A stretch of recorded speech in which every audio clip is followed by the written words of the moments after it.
आसंता 22 तारिख जाए राज्य में रही वर्षार संभावना।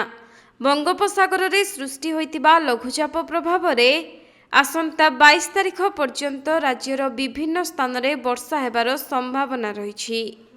सेहिपरि आज कोरापुट, मालकानगिरी, रायगड़ा, गजपति, गंजाम, नवरंगपुर, कलाहांडी, कंधमाल, पुरी, जगतसिंहपुर एवं केन्द्रापड़ा जिले में हालुकारू मध्यम धरणर वर्षा होइपारे।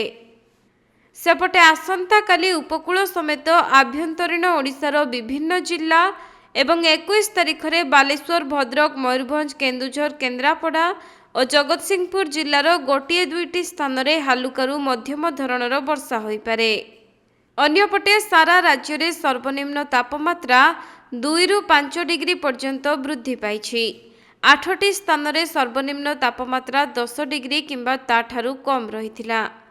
किंतु आसंता 2 दिन मध्यरे सर्वनिम्न तापमात्रा 2 ରୁ 3 डिग्री पर्यंत वृद्धि पाइबो बोली पाणीपाग विभाग पक्षरु सूचना दिया जाइछि।